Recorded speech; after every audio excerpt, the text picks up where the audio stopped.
Hello and welcome to New Hope for Today. My name is Pastor Andrew Hise, and I'm the pastor at New Hope Friends Church in Goldsboro, North Carolina. I first just want to apologize for the delay in posting today. Normally I post by 6 a.m., but today we're a little delayed with the post, so I thank you for your patience, and I pray that God uses this in your life to spur you on to thankfulness. As we enter into the month of November, and we're here 9 days in, a little over a week in, I know many people are already ready because of how terrible 2020 has been for Christmas to be here. And we are getting much closer. We're within 2 months of Christmas. And I know people that are already celebrating Christmas, who have their Christmas trees up, who are already listening to lots of Christmas music, watching the Christmas movies, making Christmas cookies, anything Christmas. They're already doing that. It's almost like they just want to skip ahead and get this year over with because it's been so terrible and just get to Christmas. But I would remind you that there is one holiday between now and Christmas that we all celebrate, and that is the holiday of Thanksgiving. And as we approach that holiday, I thought it would be appropriate for us to, over the next several days and maybe even next several weeks, think about and meditate on the idea of thankfulness. And as we do that, I heard just the other day a story that I'd like to share with you. This is a story of a teacher, a high school teacher, who one day decided to give her students a pop quiz. She handed out the papers all face down to all of her students, and walked back to the front and told them all to flip their papers over. And as they flipped their papers over one by one, they were just astonished because there were no questions on this pop quiz. All that they could see on the paper was this little black dot near the bottom left corner. And so they all saw this and they're like very confused, and the teacher explained, what I want you to do is I want you to write about what you see here.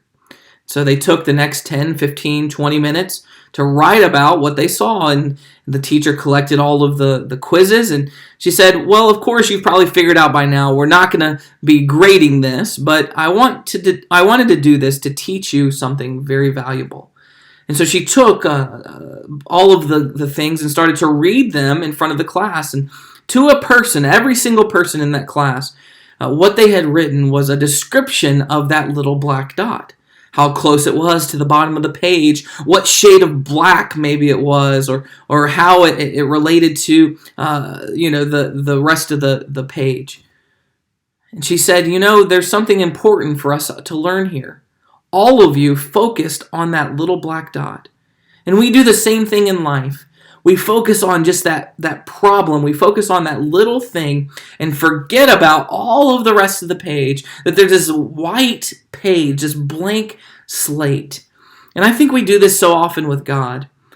We focus in so much on our problem, and even if our problem is bigger or grows a little bit, we focus on that problem and forget about all the things that we have to be thankful for.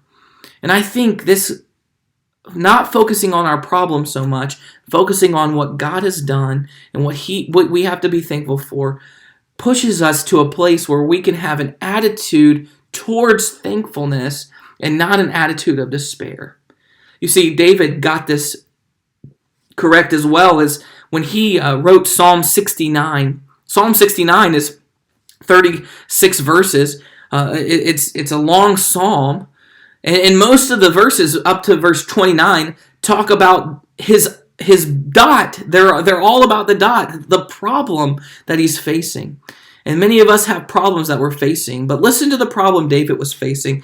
Now, in verse 1, he says, "Save me, O God, for the waters have come up to my neck. I sink deep in deep mire where there is no foothold. I have come into deep waters, and the floods have sweep over me."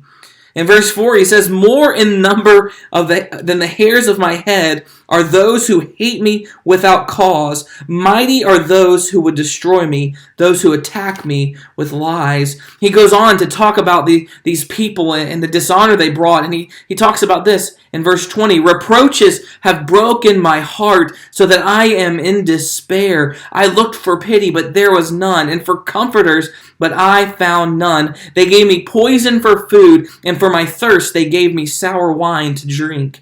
Now, of course, he's being poetic here, but he's describing a terrible situation where he's been betrayed by many people. But look at what he says in verse 29. He says this, "But I am afflicted and in pain. Let your salvation, O God, set me on high. I will praise the name of God with a song. I will magnify him with thanksgiving." You see, David had an attitude where he wasn't going to focus in and say, "Woe is me," on his problem, but instead would look at the bigger picture and thank God for what God had done for him. Today, you may be going through one of the worst problems in your life. You may be facing some of the hardest challenges, but instead of focusing on that problem, allow yourself to have an attitude towards gratefulness, an attitude, I hate that I'm saying this, of gratitude towards God and the things that he has done in your life.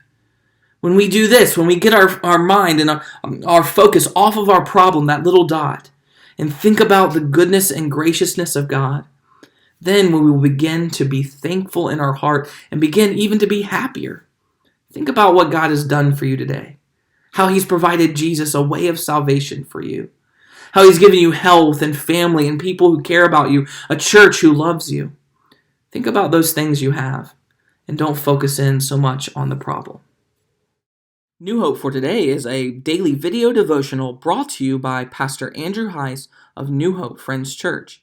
New Hope Friends Church is located at 4451 U.S. Highway 70 East in Goldsboro, North Carolina. New hope for today, strength for today, hope for tomorrow.